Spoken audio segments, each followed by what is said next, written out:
Welcome everyone. Happy New Year 2022. What an amazing new year it's going to be for everyone. And what an amazing 2021 it's been for my guest, multi-award winning, I got corrected a minute ago, multi-award winning Jessica Palmer, who owns Palmer's Dog Grooming. Welcome, Jessica. How are you doing? Hi, yeah, very well, thank you. Multiple award winning. So, you know, we're kicking the year off with a bang. We've got an award winning groomer as our first live of 2022. And I thought it'd be really good to bring Jessica onto our show, our program, our podcast, our YouTube channel, just to have a talk over how Jessica came from startup groomer all the way through to multi-award winning groomer. So yeah, brilliant to have you on, Jessica. I hope you've had a good start to the new year. Yeah, very good. Very good indeed. And when did you start back at work? Yesterday, yeah, the 4th. Yeah, has it been busy? Yeah, busy. Actually, crazy busy. We didn't expect it to be constant, but it has been. The phone's been constant today and yesterday, which is just good, obviously, but surprising. Quiet going back, but no. No, I looked at just coming up to Christmas. I looked at our diary to see what how busy, and it's like, bloody hell, we're fully booked. Yeah, this week. Yeah, we're all fully booked. Like we knew coming back that we were fully booked still. But yeah, to have just the phone ringing off the hook, you know, because obviously December, everyone's constantly trying to get their dogs in. So we thought, oh, it'll calm down a bit for a while in January with all the phone calls, but no, it hasn't. Turns out we still need grooming even in the new year. Yeah, definitely.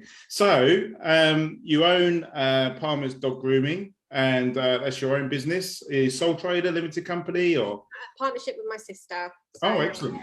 We're partnership, yeah. So she's gone home. But sorry, she's off at home. But yeah, we started it up, this business together. I started on my own in 2014 in a van, and then we started this business this year together. So awesome. And she didn't want to join you tonight. I didn't know. See ya.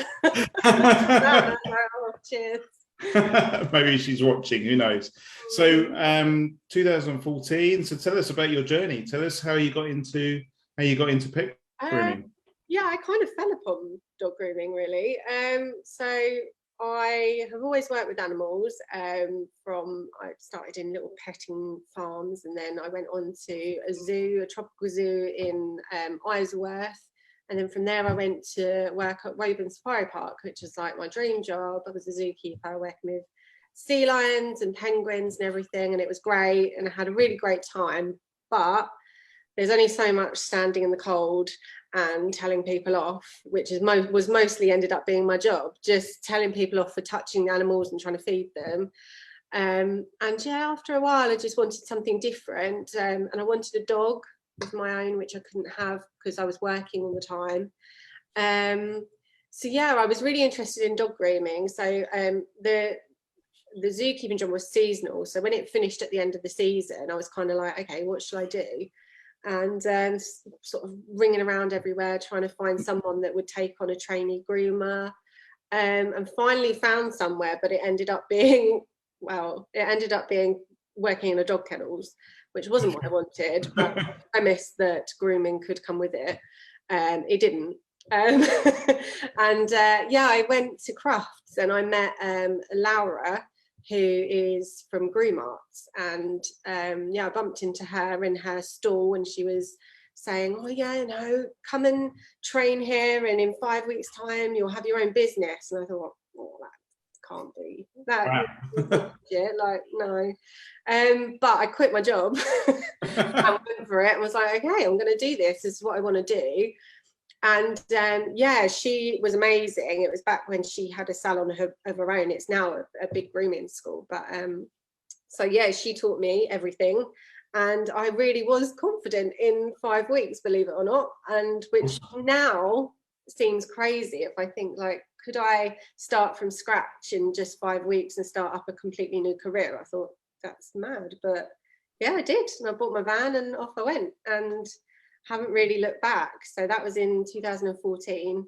And yeah, I did my mobile business for what, 7 years, something like that. So yeah, crazy. Awesome, and we'll go back to that and talk about that in a bit. But I just want to explore a little bit about zookeeping. You know, it's seasonal work. What they do, lock all the animals away whilst during the winter. No, so you have you've got like full-time members of staff, and then you've got the seasonal keepers that come in when the park's busy.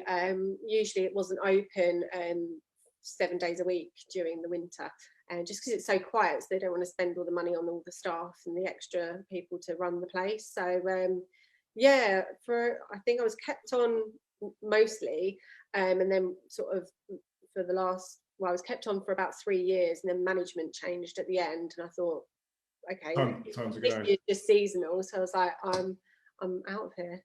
And do you, if, as a seasonal worker there, do you get all the grotty jobs like throwing the fish to the sea lions and the penguins? Was it? It wasn't bothered by fish. Just getting to work with those animals was amazing. It's all I wanted to do, and yeah, I had like some amazing experiences, especially somewhere like Woburn, because it's quite interactive with the animals. I wasn't in the drive-through area; I was in the sort of the walk-around area. So you've got all the enclosures are walk-through, so you really are interacting with the monkeys and getting to tickle them and play with them and stuff on a daily basis. And it was, you know, it was great. But awesome. As I said, it is a lot of though telling people off and stop touching them and stop feeding them. Yeah, and after a while, it was enough. I was done. Yeah, good intro to animals, though, isn't it? And yeah. So you found you did your grooming course. Was it a particular qualification at the time, 2014? Yeah. I can't. Level three. Was it national? I don't know. Is it diploma? Yeah, maybe. Look on the wall. Have you got on the wall? Guilds, yeah, it was the City and Guilds level 3 dog grooming. So yeah, we went and did that with Laura, and it was really, really good actually. And I'm so glad that I took the plunge and went and did it. And what inspired you to go out and go mobile? Did you look at all the options, or just thought, no, I want to go get in the van? I think for me, I felt like I wasn't ready to open a shop. I didn't feel confident enough. I kind of wanted to try and build up my experience and knowledge of it, because obviously 5 weeks is not long. No. For a big career change, you know, and like there's so much to the industry, and you know, not just the grooming, but the knowledge of like the health of all the animals, as well as then the business side of things. And I just didn't feel like I could do that just yet. But equally, I didn't have a space that I could work from home. So yeah, I came to the conclusion that a van and doing it mobile would be the way forward. And yeah, it worked. I started off, I was where I was just working at Woburn. I was living in Milton Keynes at the time. But my family were down here in the Shepperton area in Middlesex. So it was about an hour and a half drive. So I used to do sort of 3 days a week in Milton Keynes, and then the rest like 2 or 3 days a week down here. But by doing that, my customer base was, you know, it grew much quicker because I'd sort of cast my net quite wide. So I only needed to be busy on sort of 2 or 3 days a week in each place for it to work. And yeah, so it quickly became really busy, and I was booked up quite far in advance quite quickly. Oh, that's good. And did you go out and buy a van? Did you go into a franchise, or? Yeah, I went and bought a van from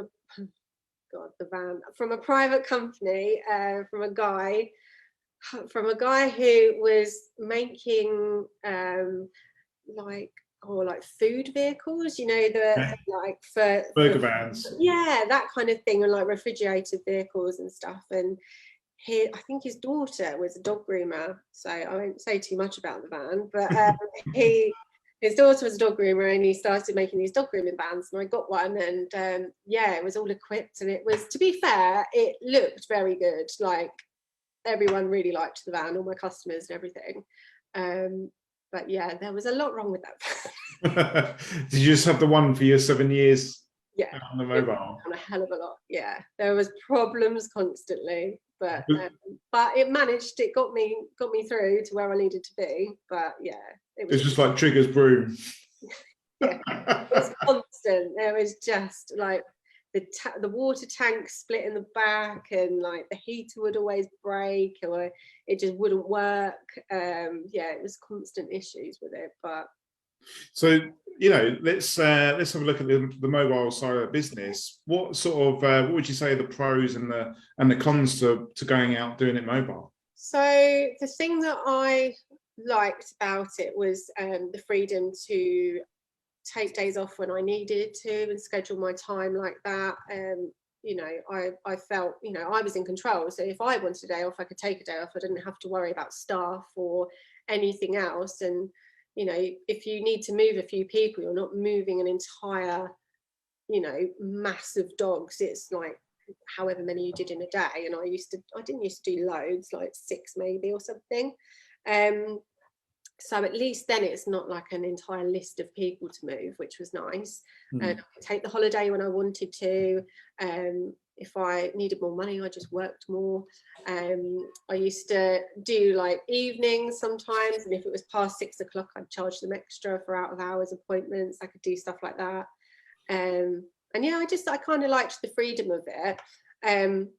I think there's a lot of cons for me personally. I found it quite a lonely way to work. Thankfully, I had Melissa, who is local to me, is also mobile, Precious Paws, and she saved me. She's always chatting to me every single day because she's going through the same thing with it being lonely. I didn't like that I couldn't use the loo when I wanted to. Yeah, I tell you, that is really horrible, and any mobile dog groomers watching will tell you the same. It is just, yeah, it's not the way to live. The cold and the hot. The hot is worse than the cold in a van. The breakdowns, it's like a endless money pit. Yeah, definitely the cons were much higher for me personally. But as I said, I do miss the freedom of it, I have to say. And yeah, being able to just go, I'm not going to work for a couple of weeks and just take off, whereas I can't do that now. I don't know whether people with vans now, whether the designs coming on, are they starting to equip them with air conditioning? And yeah, I think yeah, because when I bought my van, obviously it was quite a while ago, and there wasn't a huge amount of people making them back then. Loads. I think Whippets was around, but there weren't loads of other companies, and yeah, mine did not have aircon. He reckoned it did. It didn't. He reckoned the pipe that led into my van that was like offset from the van's aircon that pumped in, but you had to have the engine running, and that then killed the van engine, and it didn't work. It was excruciatingly hot. It wasn't insulated. It was miserable. Miserable. So top tip for van converters: get some aircon in there, get some insulation in there, and put a toilet in. Absolutely, yeah, and then you'll be all right. For me, yeah, no. Yeah. Could you find that being a mobile dog groomer was a good niche? Did you find that there was a good many customers out there that wanted that service, and could you charge more for that? Yeah, definitely found that there was a big demand for. There's a big demand in our area for groomers, full stop. But I think a lot of people did, and a lot of older clients as well, ones that can't drive and go out. I found that a lot of them were older. Yeah, there's a big demand. I think people like having their dog on the doorstep rather than taking them somewhere, dropping them off, and then they worry about them. So I think, yeah, quite a lot of people like mobile, and yeah, definitely should be charging more for that kind of service, because yeah, it's it's a luxury service. Getting the dog groomed at your door, you're taking all of your thousands of pounds worth of it, tens of thousands of pounds worth of equipment to them and setting up. So yeah, definitely should be charging more. And straight away, you're saving them money, because they don't have to travel to you. Exactly. And I think you pay, I likened it to sort of, you can go and get the bus if you want to, or you can get a taxi. And you know that taxi is going to cost you more. It's a private service that's to your door. So you're going to pay more for it. And I likened it to that. I come to you and I set up and I do it all there. So you don't have to move and go out. So it should definitely be charged more. I think so, definitely. Cool. And so what was the deciding factor of like, right, I've done 7 years now at this, it's time to time to open up that shop. How did you feel business-wise? Did you have any business training? Had you had any business experience? You just sort of learned it on the hoof? Yeah, I've just sort of figured it out as I went along. So yeah, I slowly moved down from Milton Keynes. So I was building up more and more customers, doing less and less days in Milton Keynes, building up more customers down here. Got rid of my house up there and moved back here.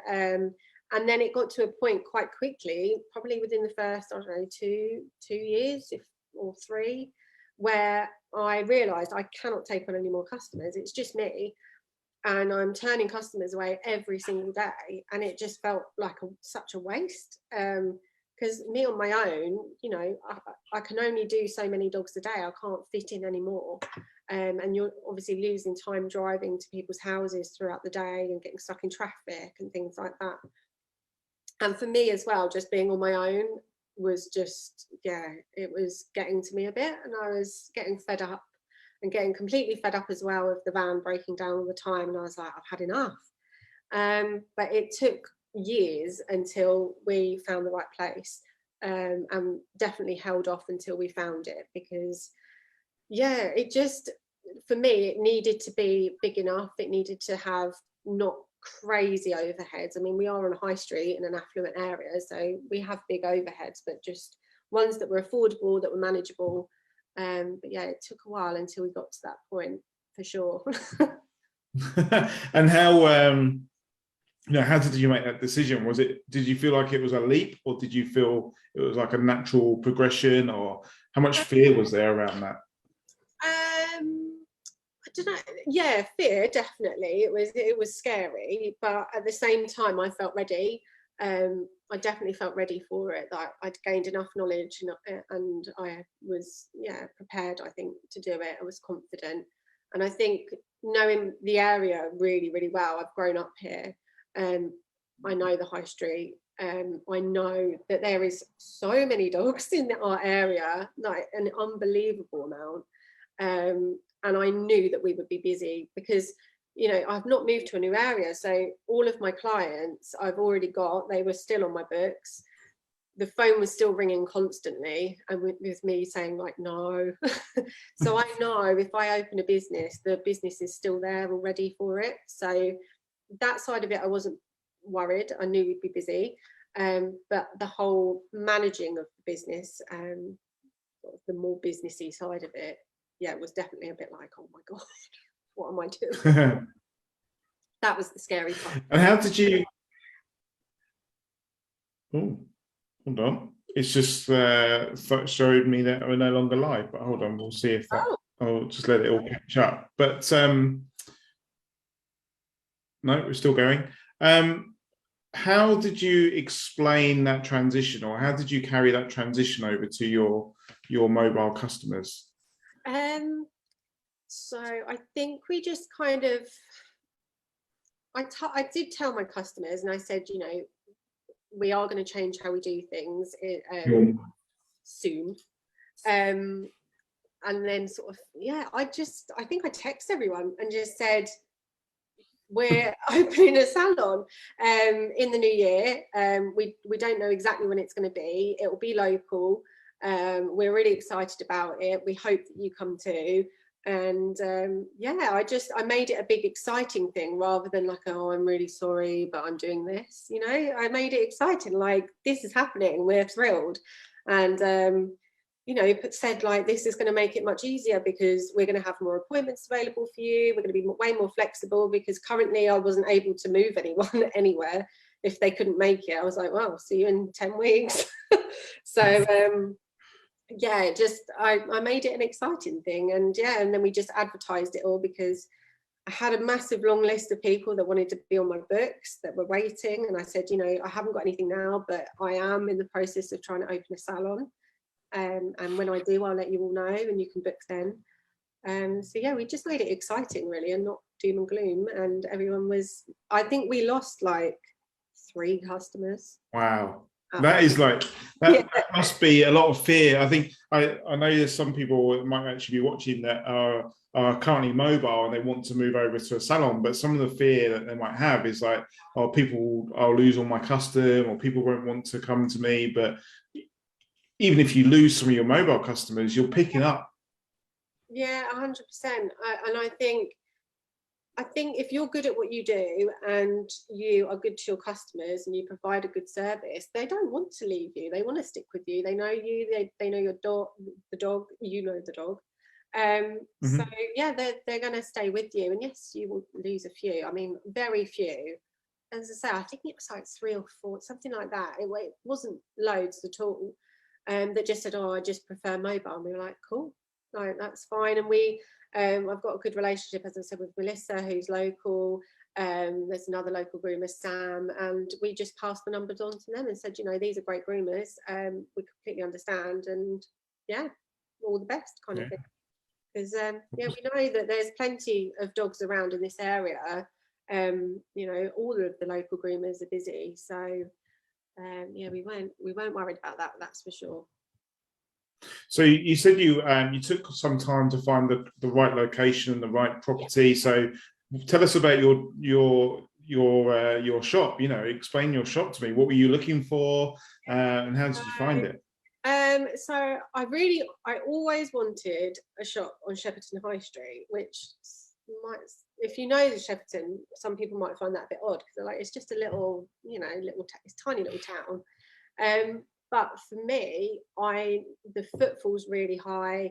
It's kind of in the middle. There's lots of traffic through to the other towns and villages around. All come through Shepperton. I know, as I said, I know the business model, so I know how many dogs are in our area, and the demand is really high for it. There's loads of parks that literally we're in the middle of, people walking past with their dogs all day. So yeah, that's where I wanted it. And we saw the shop. We tried a few places. We actually tried 2 different garden centres to try and get in there, because again, footfall was really good there. And then we saw this shop and we were like, it's perfect. The windows are huge, which is what we wanted. We wanted really big, bright, airy place. And we also wanted it really open plan. It was a shell. There was nothing in here. There wasn't even a ceiling. It was just a massive unit. So it took a lot of work to get it to what it is now. But yeah, we're so happy with it. I knew I wanted a bathing room that was separate and shut off because of all the noise and the mess and everything. So yeah, we were able to design it exactly how we wanted it.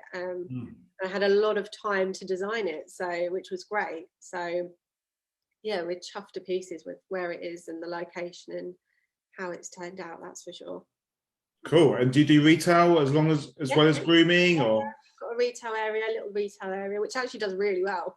Which again, I thought it would just be a tiny little extra, and we thought, well, we'll put some in and we'll make a bit of money from it. But obviously, the main money is going to be the dog grooming, which it is, but it's done a lot better than we thought. Actually, it's definitely have a retail area if you've got. I find if you've got products and things like that you recommend your customers, it's so much better if they can buy them from you. Yeah, definitely. Yeah, like retail or convenience. So if you're you're trying to explain how to brush your cockapoo, here's the brush to use, sort of thing. Yeah, absolutely. And all the and I think people really like if you've got the products on sale. So like the shampoo that you use in the shop, if you've got that on sale in the shop, people really like it.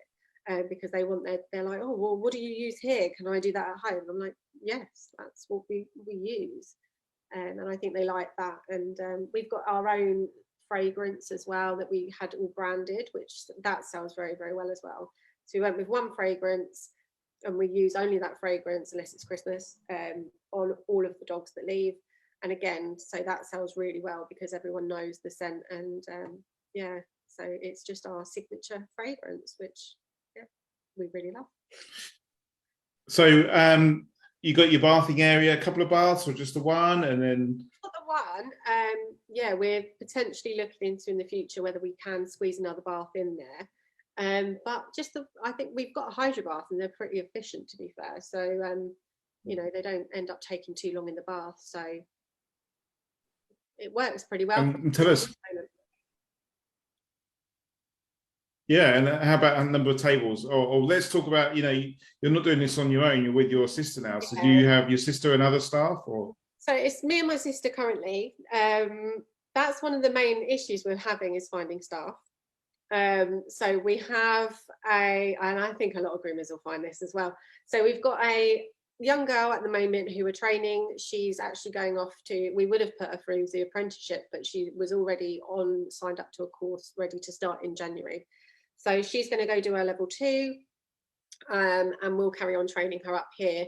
But she's been fantastic, and we took her on. She wanted to do just a bit of voluntary, like, work experience type thing with us, and so we took her on, and she was great. So we've kept her on, so she's doing a little part-time at the moment with us, mostly bathing and prepping, but then we'll like to be able to train her up, and after she's done her course and stuff, yeah, hopefully, fingers crossed, yeah, she'll be a full-time groomer with us as well. But yeah, it's just me and my sister, and we've been looking for another groomer since end of August, I think. I think you're right. I think if you hang out in the groomer Facebook groups, you will see the same topics over and over again, and that is like pricing, and then all the way through to like, how do we get staff and where do we find them? And you know, I did some talks a while ago about apprenticeships, and we've always grown our staff organically within the business, and just found that to be really good way of doing it. Yeah, I'm finding that, to be honest. In an ideal world, I'd love a groomer to walk in and be like, oh, I want to work for you full time, and they're experienced, they know what they're doing, but it's just not going to happen, I don't think. And it's difficult because I think me and Danielle are knackered. We're working 6 days a week because we can't find another member of staff that can take over for us so that we can have a day off. So that is a struggle, and it's also then realizing that you've got to keep working like that until your trainee is confident enough to be able to take over, which takes time. So yeah, it's a lot, and but we'll keep going. And yeah, she's as I say, she's starting her course in January, so we'll keep up with that training, and yeah, hopefully take on more as well, more apprentices. Yeah, that's the way. Awesome. So let's talk about, you know, you're an award-winning groomer. You won the Groomer of the Year with Pet Industry Federation or Foundation. What is it? Federation.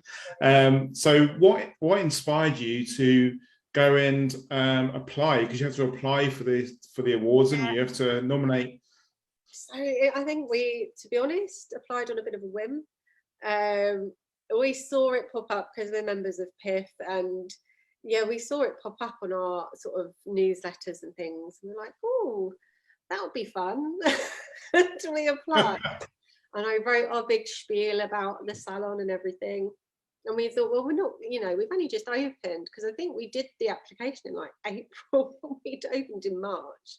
So we thought, well, at least it gets our name out there. People might start looking at us. So we thought, might, you know, worth doing. So yeah, we applied, and then couldn't actually believe our eyes when we got an email through to say that we were finalists. Just how, I don't know how that happened really, but it did, and we're over the moon.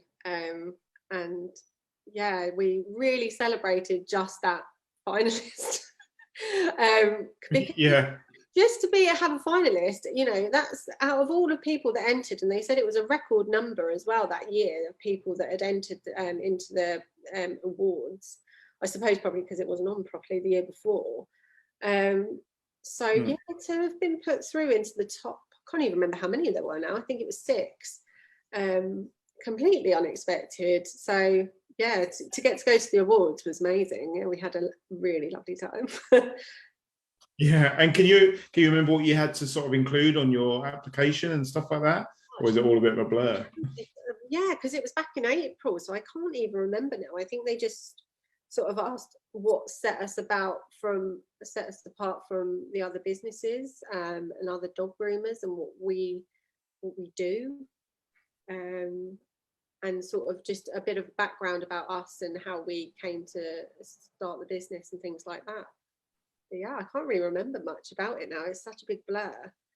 I know I waffled a hell of a lot, and it was long. I know that much.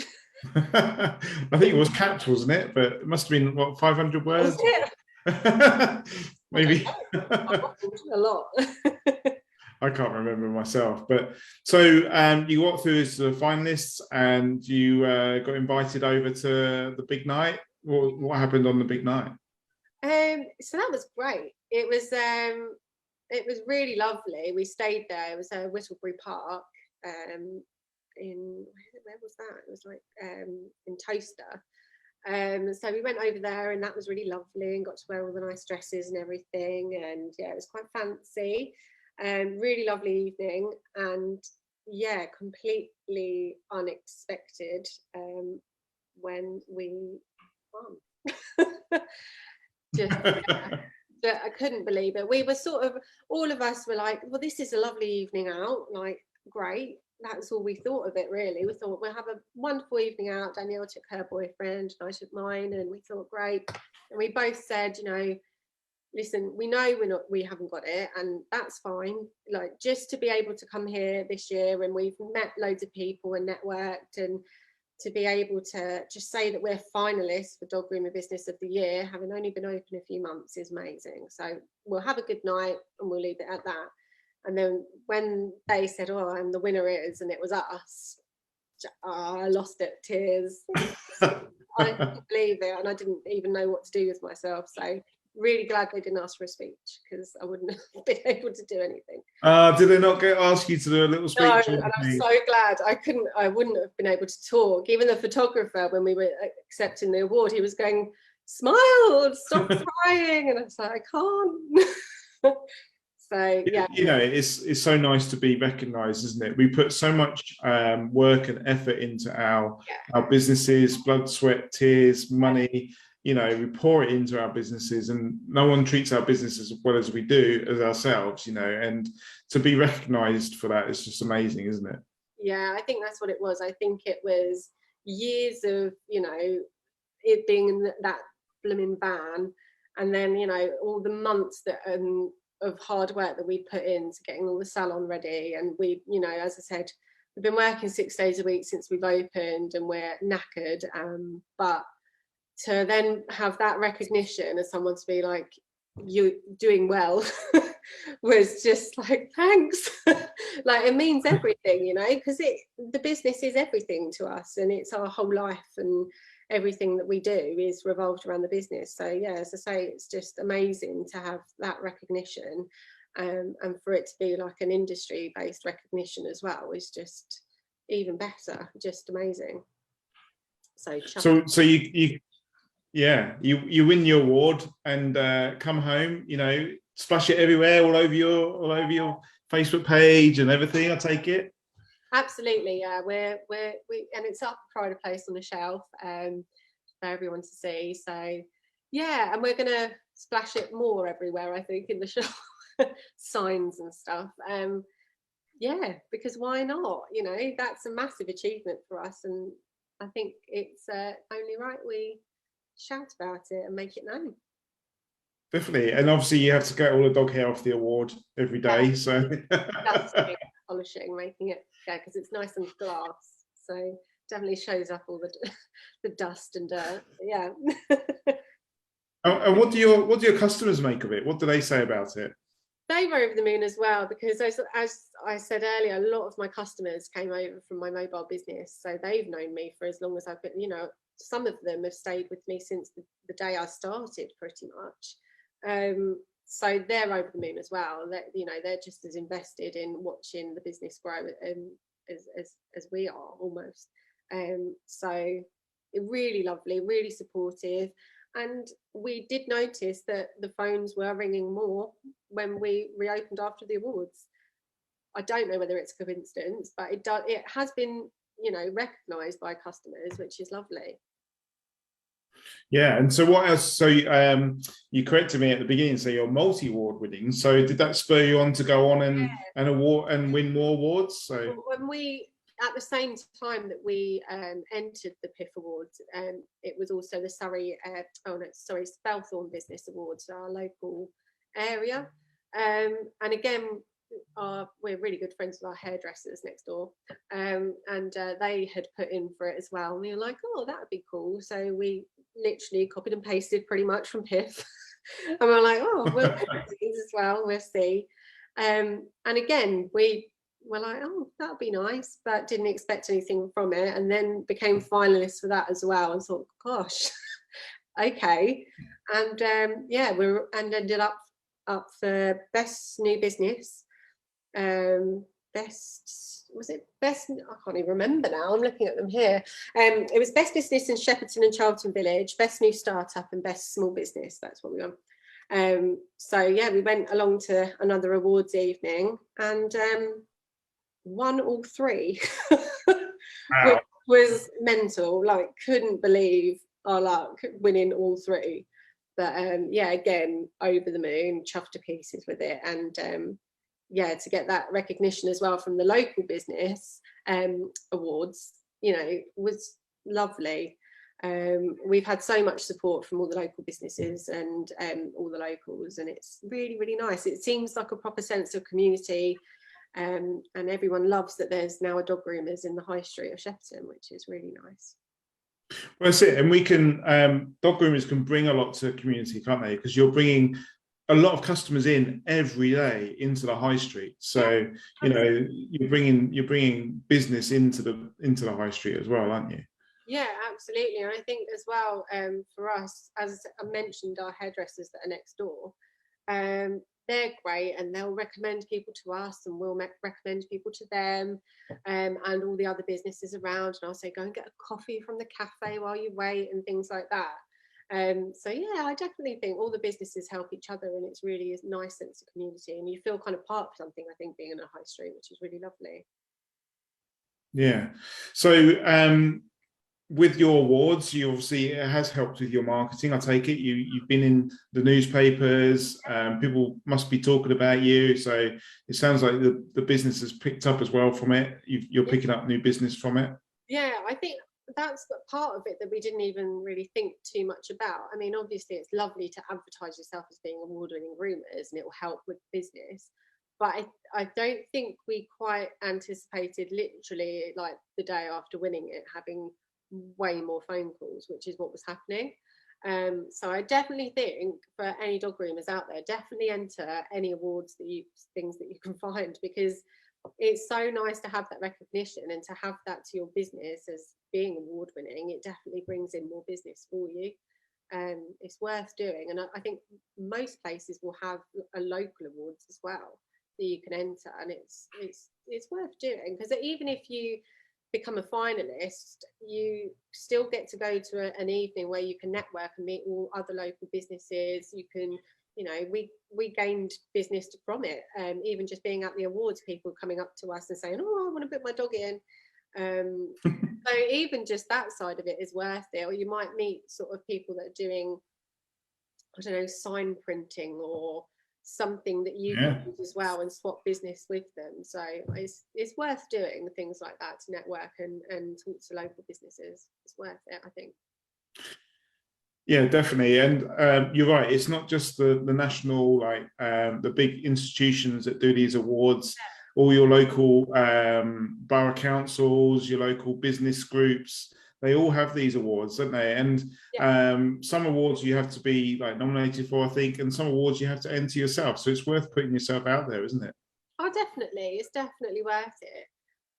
Yeah, as I said, even just from a networking point of view, even if you don't win, it still puts your name out there. It still gets your business noticed. So it's 100% worth doing. And what have you got to lose if you do it and you don't get in? Yeah, and you start raising the profile of pet groomers as well. Yeah, absolutely. Just get your note. Yeah, get the business out there and get us more noticed. That's it. Get the industry out there and show people that, you know, we're out there to do business. We're out there as a proper business, you know, a proper industry now. And do you think, have you noticed since 2014, do you think there's been like a boom in pet grooming? Not obviously there's loads more pet groomers out there, but do you think the status of pet grooming is going up now? And, you know, we're seeing obviously. Yeah, definitely. I think we're seeing. Sorry, go on. Go on. We're kind of raising the profile is going up, isn't it? And we're kind of raising the respect for pet groomers. I always remember Colin Taylor was always, when he worked in America, he said that they respected their pet groomers a lot more. And I think they're starting to come into here with more of a necessity in a household bills, rather than like we might get that done. Or yeah, I think so. I think it's definitely, I think it seems to be with the boom of like all the crossbreeds and stuff. I think more people are having to use dog groomers as well. But yeah, I think definitely the respect is still not completely there, because I think you can see from all the Facebook groups we have problems a lot as dog groomers with customers. But I think it's definitely becoming a more recognised and accepted proper profession and career, and not just a little hobby. And I think, yeah, as I said, with all the doodle poodle cross mixes, they have just gone, I mean, gosh, we haven't got a phone, like when the phone rings, we know it's going to be one of those dogs. But yeah, there's a massive boom in dogs, that's for sure, especially since the pandemic. Huge boom in dogs in our area for sure, and across the UK. And a huge boom as well in dog groomers, I think, because of people losing maybe their jobs and looking into doing something different. I think a lot of people wanted to set up their own businesses and do something different. But I think as well, because there's more of us out there, there's more dogs, it's raising the profile more. And then when you've got the likes of Colin Taylor and Julie Harris and people that are really trying to advocate for us groomers and, you know, try and make it more of, as you say, a career in a proper industry, I think it can only do good for us, really. I think, and start to take us seriously, that we're, you know, not just there to make a dog look pretty. It's a massive part of the dog's health and well-being. And I think, yeah, hopefully it keeps going in that right direction. Definitely, and you know, definitely will, if we've got anything to do with it. So, what's your favourite dog to groom? Probably poodles. I've just become a poodle mum. I've got my first poodle in June. Having literally just had smooth coated breeds always. I've got a miniature Dachshund and a Labrador. So I went into the poodle. She's currently asleep on the floor. Yeah, I love them. Standard poodles. We don't ever get any in though. And every time I'm walking her, people are like, wow, you never see standard poodles. I'm like, but why? It's because you keep mixing. Yeah, that's it. And everyone stops and they're like, oh my gosh. And I have all my customers come in and they're like, wow, what's she? I'm like, it's a poodle. It's half of what your dog is. They're like, no, really? Like, yes. So yeah, they're probably my favourite, that's for sure. My favourite, not that I'm a dog groomer, but my favourite is to do a Labrador, because I love that you put them in the bath and then wash them, get them all, like, they enjoy the water anyway, get them all smelling nice, and then destroy the room with their hair when you blast all their hair out, and you're like, oh my god, look at that. Like a nice satisfying groom of a really shedding dog and send it home all shiny and like half of the hair that it had. Yeah, I do like that, have to say. We do quite a few. And I don't need to use any scissors or clippers. If I'm being honest, we do a pair of Whippets, and they're the easiest, most brilliant way to bring in a bit of money, and nice, quick and easy one. We just put them in the bath together because they come as a pair, dry them together, nice and easy. Yeah, absolutely. They're the easy ones that I like. I suggested that to someone the other day. I was like, if they come in together as a family dog, you know, we had 3 Norwich Terriers, we could put them all in the bath together. And they were like, oh, I never thought about doing that. You know, yeah, let's get in there. Let's get in and put all the dogs together. And as long as they get on, let's wash them all together. Yeah, if they're from the same family, well, unless they're obviously big, then yeah, they definitely go in the bath together. Yeah, save some time. Absolutely, yeah. Efficiency savings. Right, we got some questions rolling in for you. So Pam Metcalf is a groomer in training. And she's asked, what's the best advice you would give to someone setting up? Keep learning as much as possible. Take on as much knowledge as you humanly can. So listen to podcasts, listen to the Colin Taylor ones, listen to the business ones as well from yourself. Listen to, go to web seminars, listen to webinars, do it all, because I have learned so much from doing that that I wouldn't normally, because I think, especially if you're mobile and you work on your own, you haven't got peers and you haven't got colleagues and you haven't got anyone else to learn stuff from. So I was finding that half the time I was really scared to like put myself out there, and I did like the rookie dog grooming challenge, and I was so scared to groom in front of somebody else, because I entered it after about 6 years of grooming, and I thought, I went into my business after 5 weeks of training and then just did my own thing for 6 years. I could be doing weird stuff and like grooming really cat-handed and people be like, what is she doing? So I think I was terrified to be grooming in front of other people, but it's the only way that you're going to improve and take on as much advice from other people, do competitions. I've only done one, so I need to practice what I preach, but the rookie grooming challenge was brilliant, because after you do your groom, they come around afterwards for like the last hour and they show you how to improve it and how you can like win next time if you like. And yeah, I think just gain as much knowledge as possible. That would be my bit of advice. As much, yeah. Awesome. Learned so much from just podcasts and seminars and webinars, that's for sure. My advice is to check out our business startup course. Me and Vicky run, obviously, will help you get your business running. A second bit of advice, I sort of say, systemize your grooming. So get a system in place with each dog, so you know where you're at. And then if you do come across a breed that you don't really know or confident at, because you've got to do the left foot nails or right foot nails, it gives you thinking time as well, doesn't it? So you're like, while you're freaking out, it gives you time to plan and how am I going to attack this breed and do what I need to do with it. Yeah, and I think don't panic as well if you do have a breed that comes in that you don't know. I mean, as I said, I was on my own, started up, and I just sort of went, wow, I can give that a go. And I watched videos in the Groomers Gallery, and loads of YouTube. There's loads of stuff on YouTube that's all free knowledge that you can gain just from watching.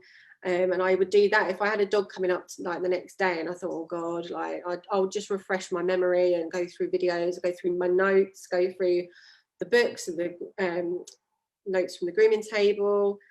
But yeah, don't be afraid to take on breeds like that if you don't know them, that's for sure. The other thing I would say is always know your worth and know that you have got the skills and you are a professional, and go into grooming as you mean to go on. Don't let people dictate prices to you and take the mick out of you. Charge your worth, be confident with it, and know that you know what you're doing, if that makes sense. Be fearless. Yeah, sort of, even if you are nervous and you think, oh God, I don't know what I'm doing, don't let them think that. Confident. Everyone's going to be nervous about something. I had to do one of these the first time ever, and you're naturally going to be nervous, but you overcome that. The more you do it, you overcome it. Yeah, definitely. Cool. So Jane Stacey just made a comment. She had a van for a couple of years from 2005 and then fell pregnant. I couldn't find anyone to take it on whilst having the baby because the insurance was had to be over 25. So something to think about if you're taking on a mobile van and also planning a family at the time. So top tips there. I mean, I haven't entered that life, but yeah, that would definitely be something to be aware of. And I think I struggled to get insurance as well for the van. I think my insurance was quite high. when I started. But yeah, definitely all things to consider if you go into mobile dog grooming. Van insurance is a weird one for mobile groomers, I think.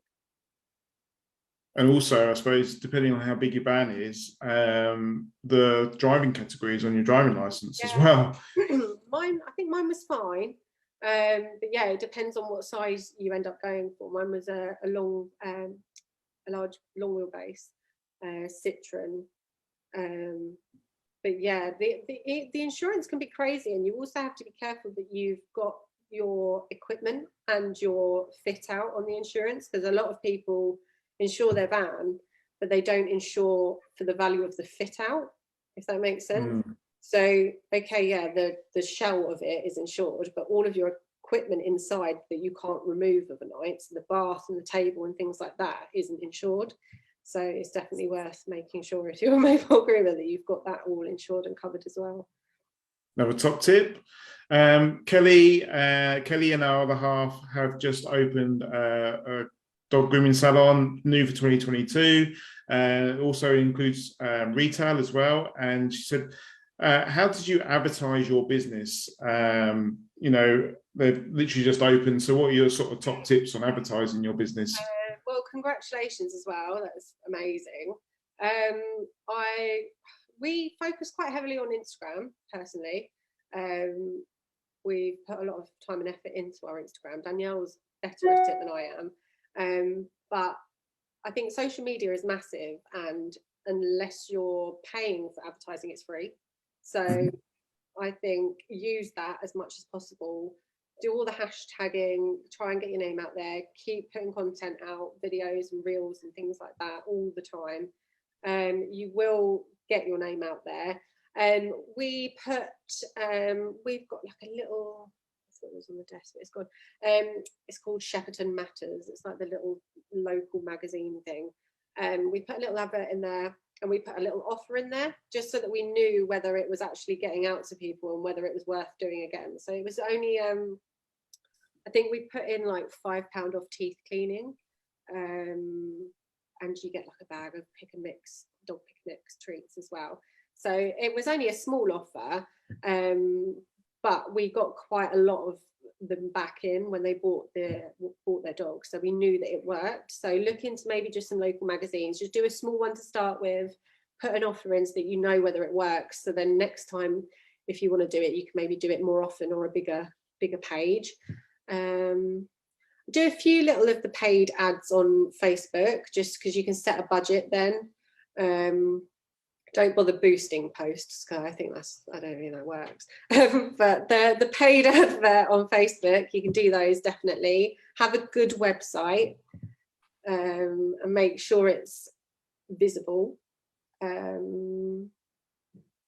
I think, yeah, I don't know really. I think, as I say, we really focus on our social media more than anything. It sounds like you might be my first contractor. You know, all this stuff that you're saying, this is everything that I would be saying as well. You know, make sure, one thing that people don't do maybe is find out where people find them. So they might make an inquiry and say, can I put my dog in? Yeah, it's fine. You know, how did you find us? Because then you know if you've got paid ads out there, or you've got your magazine, you know what's working and where people are finding you, and you know where to put your effort in. Yeah, so we use the Savvy software. So when we send out booking forms to all of our dogs, that is one of the questions on there. How did you hear about us? And they'll put like by word of mouth or Google or whatever, they'll put it in there, so we know then what is working for us, so that we can push that more than anything. I'm so pleased you said video. So what kind of videos do you do? I say this to my startup group, and everyone like shudders and like instantly becomes like sick and like, I can't do that, I can't go on a video and stuff like that. What kind of videos do you put out there?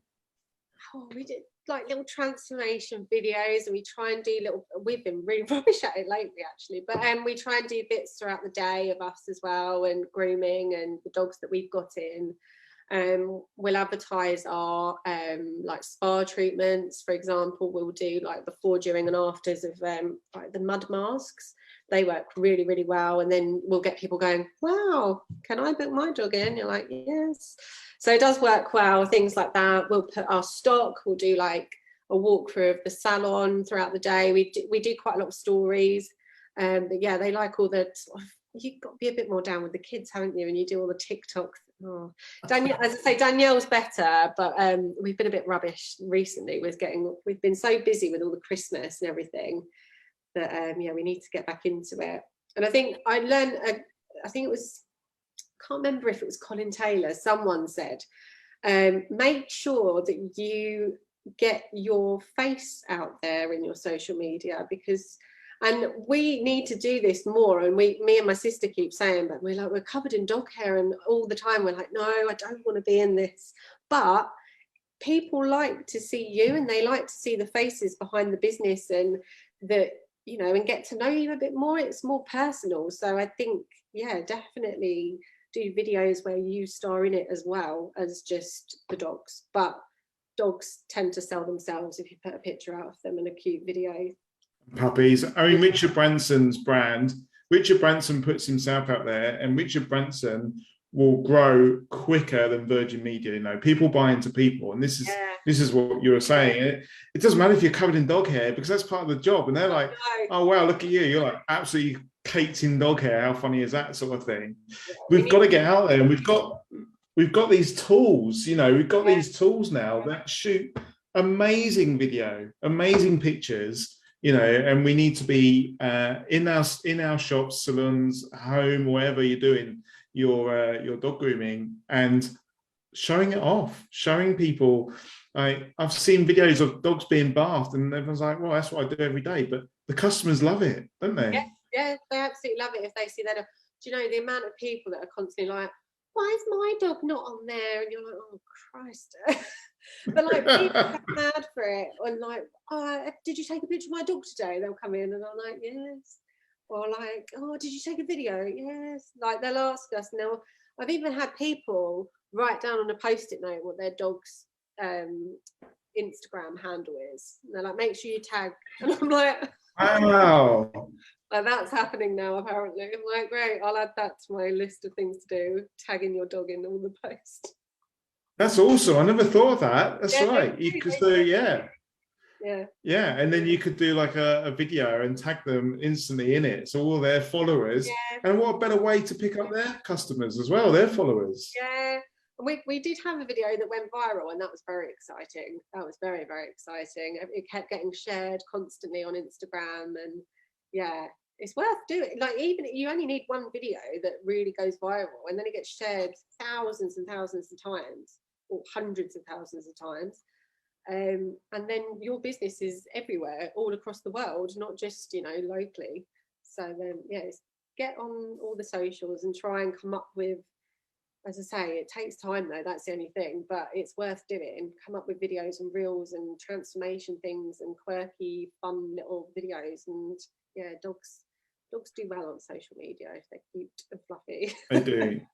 You know, and the key that we keep saying, you know, keep plugging this, like I do sometimes feel like a broken record, it's video. it's like, get out there. You got to, you know, you shoot your video, and you're still the same person when you press the end button. You're still, you know, you're still human. People still like you, and your customers will love you, but it'll get you out there and get you out with your customers. It's a goal of ours, I think, to do more of us and not just the dogs, that's for sure, because it definitely works. But yeah, I think we've been so exhausted lately that we're like, So Nikki's watching, and she had a question about how do you create your own fragrance spray? How do you go about that? So there are loads of companies that would. So when I say we created our fragrance spray, we didn't create the fragrance itself. You can do that. There are companies that will do that for you. It's more expensive, but we personally found a fragrance that we liked. There's loads of companies, even like the Perfume Shop, that do all the sort of dupe fragrances that are like the human ones. I think that's who we used. Yeah, that was who we used. And they will, I can't remember what the minimum order is. I think it was like 100 bottles or something. But I designed the label exactly how I wanted it, and then they printed it all and sent us all the bottles. Got one here. So yeah, it does really, really well. There it is. That's our one. And the important thing about that is that that's all you use in your salon. So people just get to know that spray, know that smell, and they're like, oh, I'll have some of that from my home, please. Do you know what works even better is if you use a diffuser and then you diffuse the scent throughout the shops. Then they walk in, they go, what is that? And I'm like, oh, here we are. Here is our fragrance. That works really well. Excellent. Oh, brilliant. Vicky's asked about what you wrote on your award. I don't for your to enter your award. I'm not sure you can remember now because it was so long ago, wasn't it? It was really long. I think we just told them exactly what we did and what we were all about, and you know, I think it's not necessarily that different to I think what a lot of people do in their salon. You know, we focus on canine well-being. You know, and we use spa treatments, and we try, and our salon is very open. I don't if anyone's seen pictures of our salon. I think a lot of groomers like to hide away and they like to do the grooming behind closed doors, which, to be fair, I did. And it was quite difficult when we opened up and I felt like an animal in a zoo where I'd worked. And everyone was just looking through the window and you're like, oh my gosh, I'm really on display here. However, that has been a massive seller for us. People love that.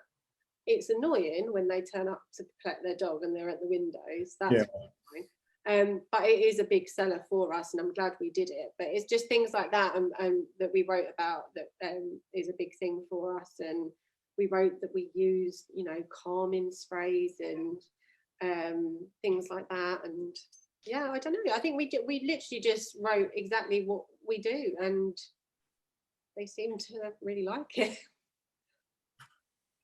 They do put some kind of guideline around it, don't they, as to what you need to points that you have to hit. So April, Vicky, next time Vicky can start putting herself forward for the awards as well. Yeah, definitely do it. And there are points and guidelines of things, because it will say like our successful applicants need to show XYZ, and they'll list all the stuff. So if when you write it stick to coming back to those points and going, oh, this is how we achieve this, and you'll be fine.